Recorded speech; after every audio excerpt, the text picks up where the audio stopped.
Thank you, Mrs. President, for this interview. This is a great opportunity for all Alliance of Italy to hear from your voice, your replies to the question that was developed by the members of the multiple district with social medias, by emails, by the newsletter. So the work of the internal communication that I represent as a coordinator of the multiple district was work to assemble, the different issues to build in this way the interview with you. So if you want, we can begin our interview with the first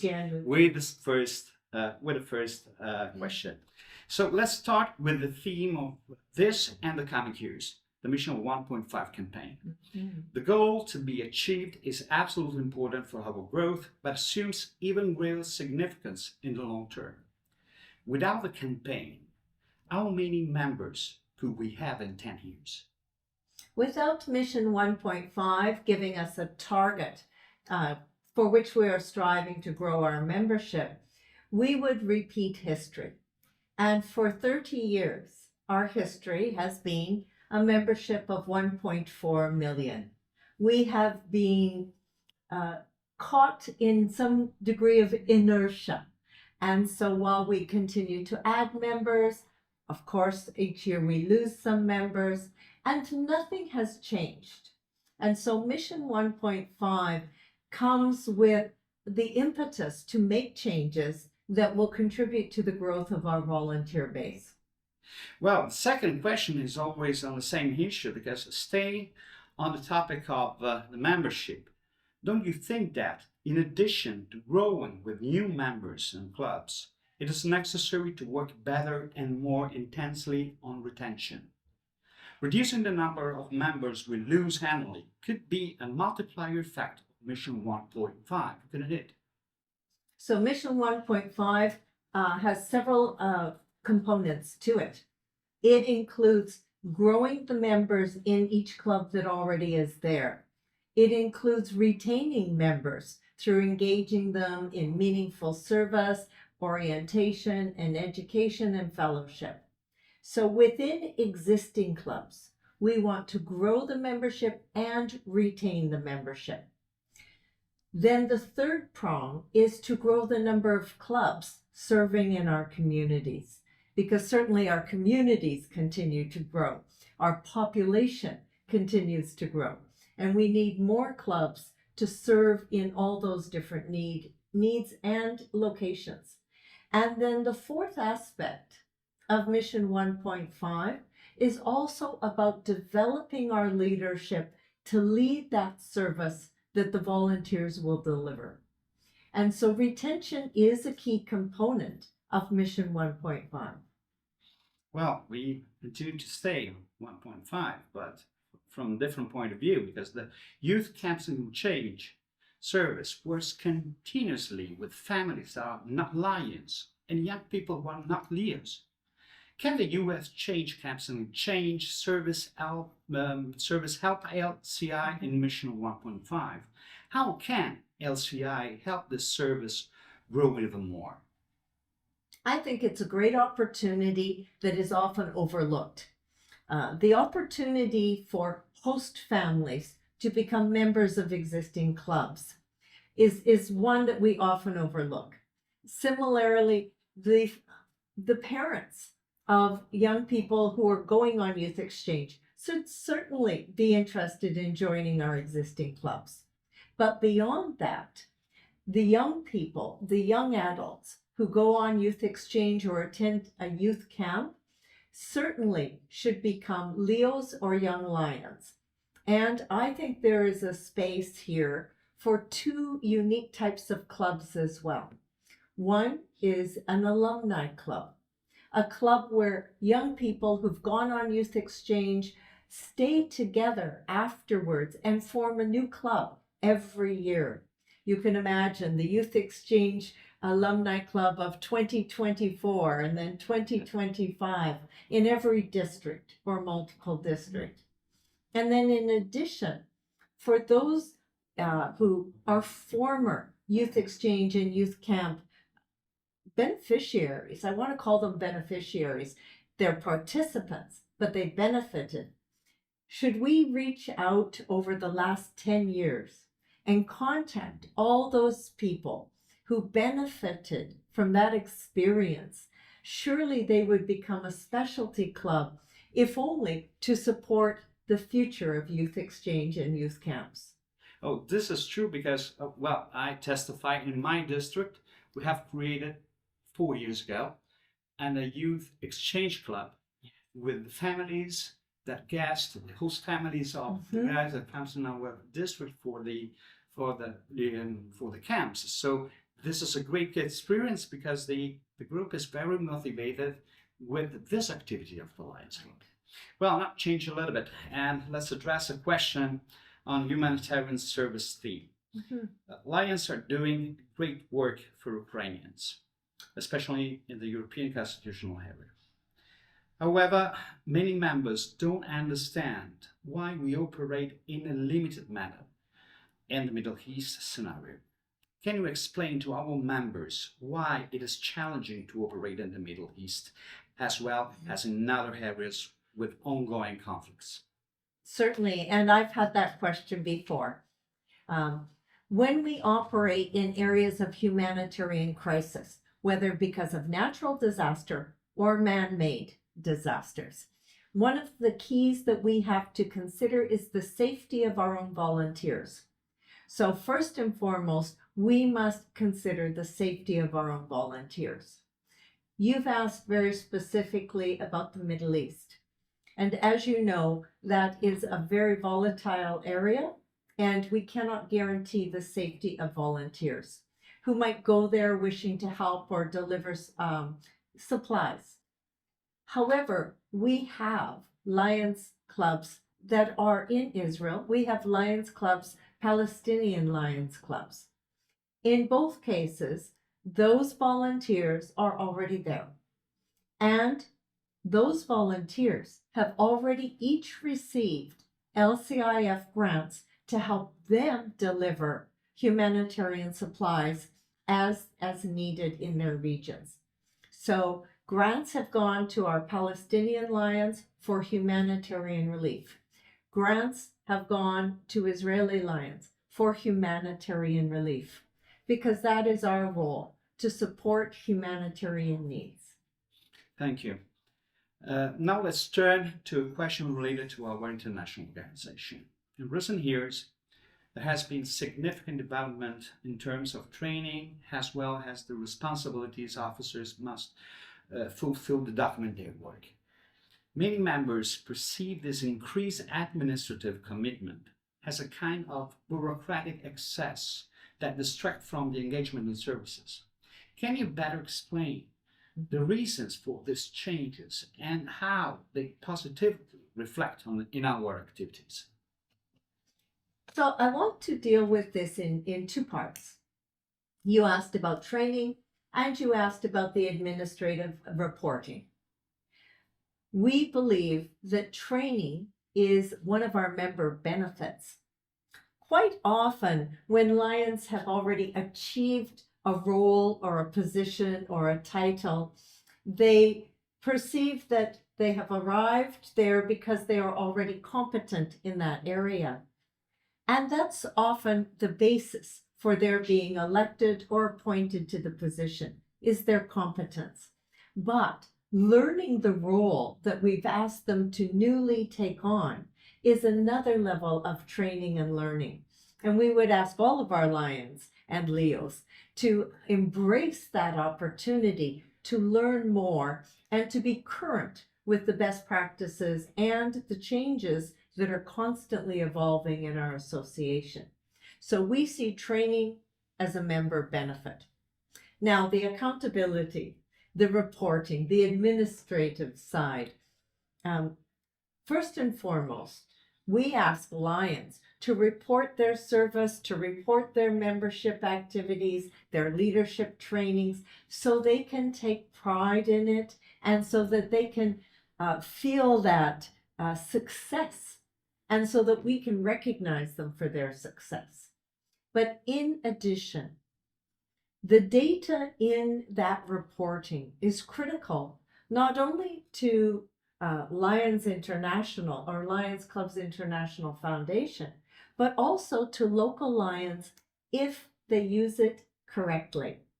That data allows us to leverage our position with other partners, with corporations, with foundations, with our partners at the United Nations, because we have hard data to demonstrate the impact of Lions and Leo's service. Now, local Lions in a district or multiple district can also use their local data when they are working with their local governments, local corporations, and you should use that information to leverage your position, to proudly say that we have done 4,000 activities on this global cause in this year, and to use that to position our Lions as the global leaders, because many people outside of our association don't understand that we are the global leader in service club humanitarian impact. Oh, but this is also important because we are so big that we have also to work as a corporation. Yeah. But our benefit and not the income that we can produce. Our income is the person that we serve every year. Right. And this is a vision to be this way more total in the report of our activities. Well, your presidential team is changing the world, but change always begins with ourselves. I often follow your travel by air from one part of the world to another one. Beautiful, the different spots with your airplane. And your opinion, which nation do you believe is currently implementing change most decisively in interpreting modern Lionism, and why? I don't like to talk nation by nation, because in many nations, my home nation of Canada, we have 8 different multiple districts. And Lions are often without national boundaries. In Africa, some of our multiple districts cover 4 nations. So I don't want to talk nation by nation, but I will talk in terms of different areas. Recently, I had the opportunity to be in Multiple District 306 in Sri Lanka. This is an area that has recently suffered a significant financial and economic trauma, as well as the pandemic and medical traumas. And they are experiencing, perhaps for the first time in decades, a significant food crisis. And they have responded. They have been adaptable and adept and facile at responding to these new needs. And so they have reached out and established opportunities with new partners. So they are partnering with the World Food Program to ensure that children in schools have nutritional meals, at least on the days they are in school. They have adapted their service activities to address the real needs in the community, not the needs that were there 10 years ago in an economically stable environment. So great adaptation by the Lions in that area because of external impact. At the same time, I could say that I've seen huge evolution of what it means to be a Lion in service in areas such as Brazil or Egypt. Recently in Egypt, we opened up an entirely new partnership with Johnson & Johnson to provide vision screening in areas that were never reached before, and to address a gap in this medical service area by working with one of our corporate partners. And so that wasn't there before. Now it's already well underway. And so again, the Lions saw a need. They adapted quickly. They looked for the resources and the partners they needed. And they not only identified the problem, They identified a solution and put it into action. You know, we can look at non-lions all around the world, and they might fall into a group of people, some of whom can identify the problems but take no action. Whenever we travel, we see lions and Leos who are identifying a problem and taking action. It's not just about the leadership training or the knowledge that is gained. It is about putting real service into the communities.